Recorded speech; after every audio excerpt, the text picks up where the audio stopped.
Hello dear student, দেখো বোর্ডে একটা অঙ্ক লেখা আছে। এরকম টাইপের অঙ্ক পরীক্ষা আছে, তো এটা ভেরি ভেরি ইম্পর্টেন্ট। এটা মাধ্যমিক যারা পরীক্ষা দেবে এবং যারা মাধ্যমিক দিতে চলেছে এবং যারা মাধ্যমিকের স্টুডেন্ট, এবং এছাড়া এগুলো কম্পিটিটিভ পরীক্ষায় আসে। এই অঙ্কটা কীভাবে কম্পিটিটিভ পরীক্ষা আছে সেটা আমি দেখাবো।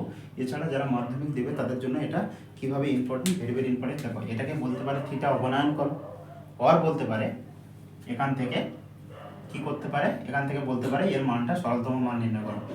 পরীক্ষা দেবে যে এর মান নির্ণয় করো, এটা দিয়ে দেবে এর মানটা নির্ণয় করো। কিভাবে করব দেখো কিভাবে করছে। আমি তোমাদের একটা সূত্র বলে দিয়েছিলাম যে সাইন 90 ডিগ্রি বিয়োগ theta equal to cos theta, cos 90 degree বিয়োগ theta equal to sine theta.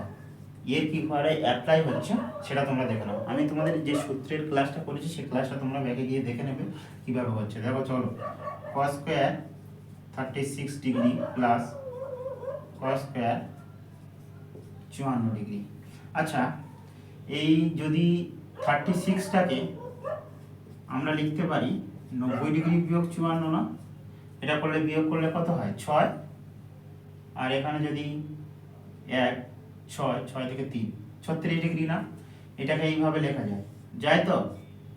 এটাকে আমরা ইউজ করছি। দেখো, equal to cos square 90 degree বিয়োগ 54 degree plus cos square 54 degree. কি ইউজ করলাম? এটাকে জাস্ট এইভাবে লিখলাম। 36 ডিগ্রিটাকে এইভাবে লেখা যায়, 36 ইকুয়াল টু লেখা 90 ডিগ্রি বিয়োগ 54 ডিগ্রি। ঠিক আছে, এইভাবে লেখা যায়। এটাকে কি লেখা যায়? দেখো, এই সূত্রটা হচ্ছে এটা, cos 90 ডিগ্রি বিয়োগ theta equal two sin theta. তো এখানে স্কোয়ার আছে, স্কোয়ারটা উপরে থাক না, কোনো ব্যাপার না। সাইন, ধরো আমি যদি স্কোয়ারটা এইভাবে লিখে দিই, স্কোয়ার 90 ডিগ্রি বিয়োগ 54 ডিগ্রি, এটা সবার উপরে স্কোয়ার চাপিয়ে দাও, 54 ডিগ্রি। তো এবার এই যে জিনিসটা আছে, এই জিনিসটার সাথে এই জিনিসটা মিলছে, তাহলে আমরা লিখতে পারি সাইন, এই যে এই কথাটা লিখতে পারি 54 degree.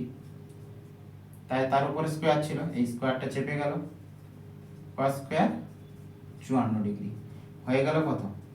Sine square theta plus cos square theta, sine square theta plus cos square theta equal two, এটা আমরা জানি, এই সূত্রটা জানি, এটা ইকুয়াল টু 1 হয়। তাহলে সাইন থিটার জায়গায় কত আছে? থিটার জায়গায় 54 আছে, সেই 54 দুটো সেম। তাহলে sine square theta plus cos square theta equal two কত হলো? 1 হয়ে গেল। এই হয়ে গেল এর value. Find the value of এত। তো ভ্যালু কত বেরোলো? 1। আনসার। সলিউশন কি? দেখো, এরকমই টাইপের অঙ্ক তোমাদের পরীক্ষা আসবে। এবার তোমাদের এইটা বলে দিয়ে বললো এর মান কত, বলে একটা অপশান দিয়ে দিল 1, বিতে দিয়ে দিল 2, সিতে দিয়ে দিল 3, আর ডিতে দিয়ে দিল 4। এবার বলবে তাহলে মানটা কত বেরোলো? 1।